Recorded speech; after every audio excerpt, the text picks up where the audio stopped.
കിഫ്ബി പൂട്ടുമെന്ന വെളിപ്പെടുത്തലുമായി ഉദ്യോഗസ്ഥ ഭരണപരിഷ്കാര വകുപ്പിന്റെ റിപ്പോർട്ട്. ലക്ഷ്യം പൂർത്തീകരിക്കുന്നതോടെ കിഫ്ബി നിർത്തലാക്കും. കിഫ്ബി സംസ്ഥാനത്തിന്റെ ബാധ്യതയെന്ന് കേന്ദ്രം ആവർത്തിക്കുന്നതിനിടെയാണ് വെളിപ്പെടുത്തൽ. ക്ഷേമ പെൻഷൻ നൽകാനുള്ള കമ്പനി പൂട്ടുമെന്നും റിപ്പോർട്ട്. വി ഗിരീഷ് തിരുവനന്തപുരത്ത് നിന്ന് ചേരുന്നു. കൂടുതൽ വിവരങ്ങളുമായി ഗിരീഷ്, എന്തൊക്കെയാണ് വിശദാംശങ്ങൾ?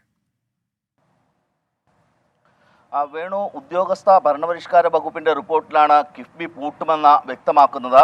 കാരണം കിഫ്ബി പ്രത്യേക ലക്ഷ്യം മുൻനിർത്തിയാണ് കിഫ്ബി രൂപീകരിച്ചത്. ഈ ലക്ഷ്യ പൂർത്തീകരണത്തോടെ കിഫ്ബി എന്ന് പറയുന്ന സംവിധാനം ഇല്ലാതാകും അല്ലെങ്കിൽ നിർത്തപ്പെടും എന്നുള്ളതാണ് ഉദ്യോഗസ്ഥ ഭരണപരിഷ്കാര വകുപ്പ് വ്യക്തമാക്കുന്നത്. ധനകാര്യ വകുപ്പിലെ ജോലിഭാരം ക്രമീകരിക്കുന്നതിന്റെ ഭാഗമായി ഇതേക്കുറിച്ച് പഠിക്കുന്നതിന് വേണ്ടിയിട്ടാണ് ഉദ്യോഗസ്ഥ ഭരണപരിഷ്കാര വകുപ്പിനെ ചുമതലപ്പെടുത്തിയത്.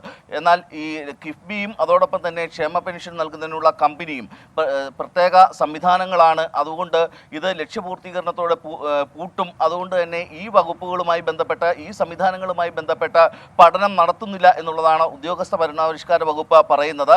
കിഫ്ബി നേരത്തെ നമുക്കറിയാം, കഴിഞ്ഞ ബജറ്റിലും കിഫ്ബിക്ക് തുക വകയിരുത്തിയിരുന്നില്ല. കിഫ്ബിയെ ഒഴിവാക്കുന്നു എന്ന ആരോപണവും പരാതിയും ഒക്കെ നിലനിൽക്കുന്ന ഒരു സാഹചര്യം കൂടിയുണ്ട്. മാത്രമല്ല, കിഫ്ബിയും പെൻഷൻ കമ്പനിയും എടുക്കുന്ന വായ്പകൾ സംസ്ഥാനത്തിന്റെ വായ്പയായി പരിഗണിച്ചുകൊണ്ട് സംസ്ഥാനത്തിന്റെ കടമെടുപ്പ് പരിധി വെട്ടിക്കുറയ്ക്കുന്ന ഒരു സാഹചര്യമാണ് ഇപ്പോൾ ഉള്ളത്. ഇതുമായി ബന്ധപ്പെട്ട കേസ് സുപ്രീം കോടതിയിൽ ഇപ്പോൾ നടന്നു വരികയുമാണ്. ഇതിനിടയിലാണ് ഇത്തരം ഒരു വെളിപ്പെടുത്തൽ ഉദ്യോഗസ്ഥ ഭരണപരിഷ്കാര വകുപ്പ് നടത്തിയിരിക്കുന്നത്.